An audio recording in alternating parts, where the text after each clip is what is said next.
So we haven't always been able to Skywalker time to make a return to the review. Want to talk some Star Wars? No.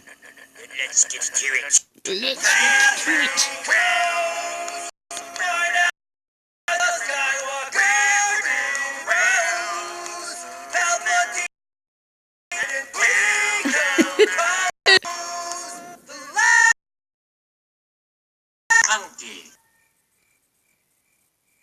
Episode 9, The Rise of Skywalker. Whether you like it or not, the historic Skywalker saga is here and ready to collect all of your fans. And the title is all about The Rise of Skywalker. Because Disney has to cut ties to the legacy if they ever want fans to change what they expect out of these movies. Which is a really weird way to have to handle a franchise, if you think about it. But don't worry, I'm sure all of the fans will be absolutely supportive with whatever they hold anything to any certain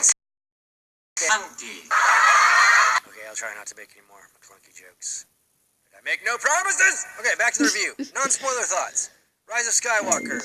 Director J.J. Abrams has returned with writer Chris Terrio, who is known for universally beloved films such as Batman v Superman and Justice League, and soon to be Justice League 2, apparently, to deliver an epic cameos and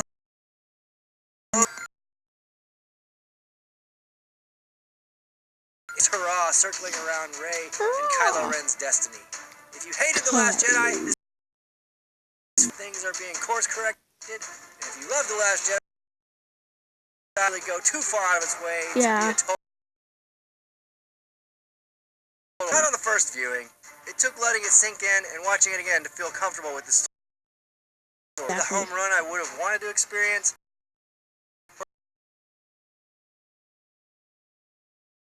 Considering one of these new trilogy films has copied the template of a few pacing issues that made the story feel really setting, and you probably will enjoy this movie. Yeah. If you were hoping these were going to go back to the way they were, there's not much I can. I mean, everyone expects this movie to be a billionaire in a matter of days, so it's a safe bet. You've already seen it. So let's just jump into spoilers, shall we? Spoiler warning. Yes, big spoilers.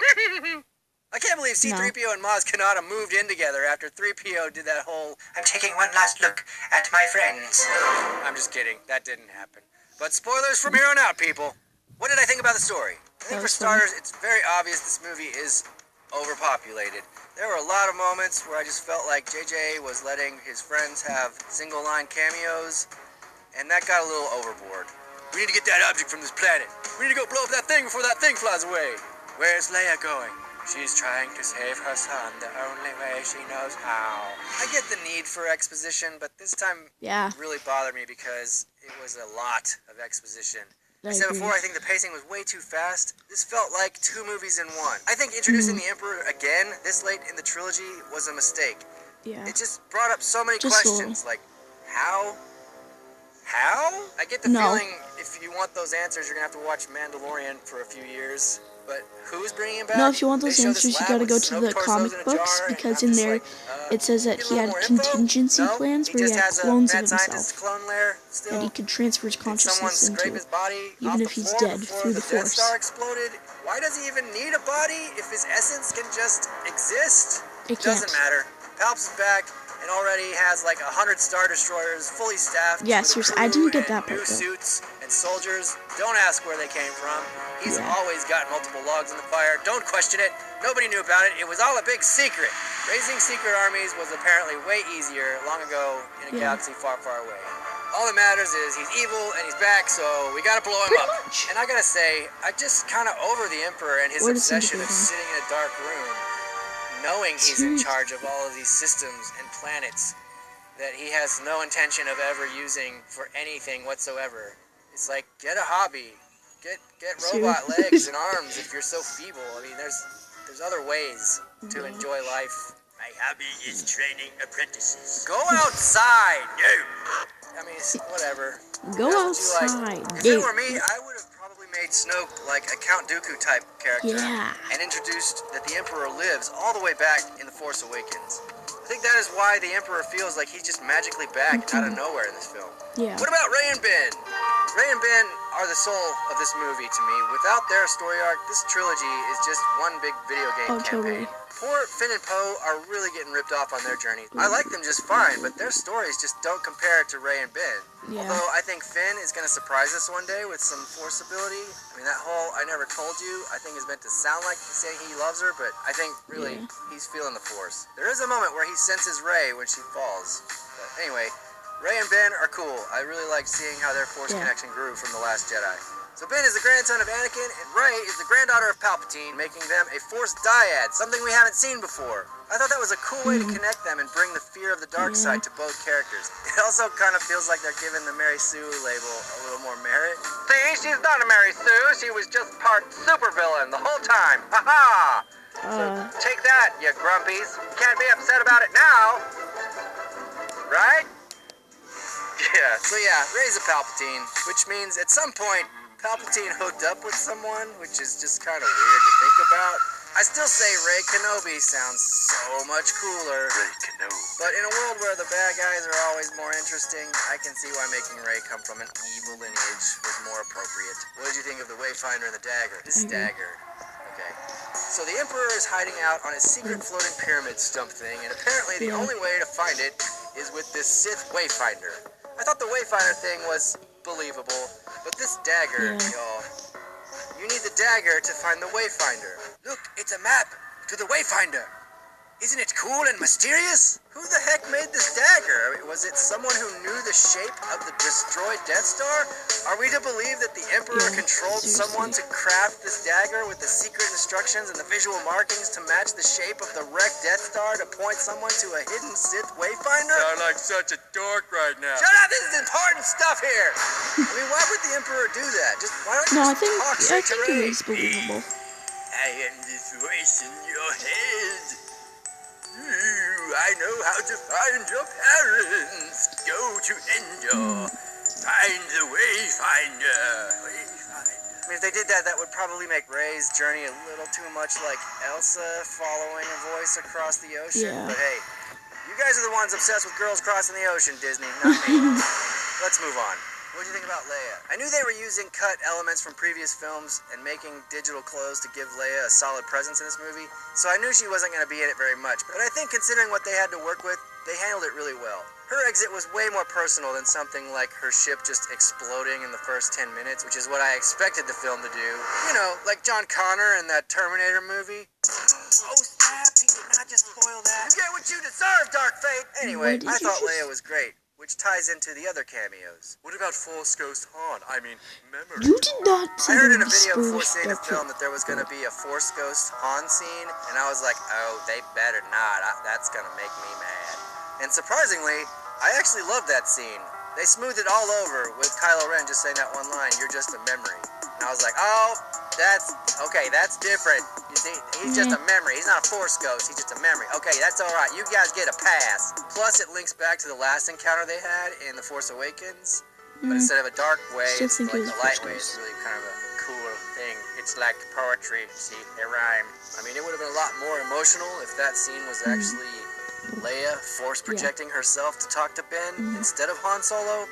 But they obviously didn't have that footage. So even though I felt like Harrison Ford was just getting paid to come work for one day, I still like that scene. In fact, most of the OG cast in this movie feels like they got hired to only come in for one day. Han talks for like a minute, Luke's like, here, have my lightsaber, take my ship, see you later. Even the Emperor was bound to that giant robot umbilical cord thing, so his scenes felt really basic. I just picture them all showing up the day of and just reading from cue cards. Let the ceremony begin. Okay, that's good. Now say, this will be the end of the Jedi. This will be the end of the Jedi. That's great. Now say, do it. Lando was the only one who felt like he had more days on set. But even still, he didn't really do much, which is unfortunate. Did you like Zori Bliss? She gave Poe a little more backstory, but wasn't like, oh man, I want to see more of her. Did you like Jana? She was okay. I like the idea of the former stormtrooper angle. Yeah. I expected that to maybe mean something more to her and Finn. What about General Pride? What about Dio? I don't care. He's like the rebel version of the mouse droid. What about Cloud? No! Get that freaking wiener slug out of here. Where did he come from? My favorite was Babu Frick, hands down. He's so clueless and innocent. I don't know why, but that guy really made me laugh. Probably because I have a 2-year-old that babbles just like him. I'd say he's my favorite new character. Well, what's your favorite? Are we doing that? My favorite moment, I don't really have a favorite moment. They shooting lightning out of her hand was a little shocking. But there wasn't like that big, huge moment that was like, this is why I love Star Wars. I think my favorite moment is supposed to be when you hear all those voices from the past films, like all of the Jedi talking to Rey and getting her fired up. That was it just didn't hit for me. I don't know. I feel bad. I should be like, yeah, they got this person, they got that person, they got that person. It's got all of them, y'all. I don't know. I saw it coming, you know? We've been talking about it. But at least I got this moment. This is our galaxy now, Palpatoots. And then kiss. It just all felt kind of predictable. What else can I say about the movie? What was the point? Cash money. That was always the point. Cash money. Cash money. This is the part where I try to focus on the message of the film and look for an obvious theme that was presented. Sometimes it's more emotional, but I don't think this movie was emotional. It was trying so hard to be, but it didn't hit me in the heart. It's like my little sister trying to be emotional. So what was the message? If anything, I would say the message is anyone can change. Finn was a former stormtrooper, and he turned away. Poe was a former spice runner, and he turned away from that life. Jannah tells a story about her stormtroopers all laid down their guns and just chose to not fight. It's never too late to choose the good in you. Ben thinks it's too late for him, and Han tells him he's wrong. Luke even admits to Rey that he was wrong. Rey comes from an evil family and changes her name to Skywalker at the end. She chooses good. There's also this festival earlier in the film called the Celebration of the Elders that C-3PO mentions only happens every 42 years. So if you go back 42 years, that takes you to the year 1977. A year a certain movie came out. It's almost like The Rise of Skywalker is meant to be a celebration with all of the characters from the past of this giant franchise. One massive crowded party with lights and music and making out. What a conclusion! That's not repeating Return of the Jedi at all. So what are my final thoughts? Do I think this was the worst Star Wars movie ever? Not by a long shot. Was it the best send-off to the Skywalker saga? No. Nah. I mean, Luke didn't rise. Anakin didn't rise. Only Ben Solo got to be reborn. To then immediately die. Exactly. Really sad. I guess he got to be like Darth Vader after all. Okay, those are my thoughts on The Rise of Skywalker. I hope you enjoyed them. Let me know what you thought of the movie in the comments. Did you love it? Did it fill you with rage? I'd love to hear your thoughts. We are going to be taking a break for the holidays, so this is likely cool. Just that one dude right there. Alright, but yeah, I really hope you guys enjoyed. If you did, smash that like button and the subscribe button. And yeah, I'll see you guys later. Later, taters. Alright, yeah, bye.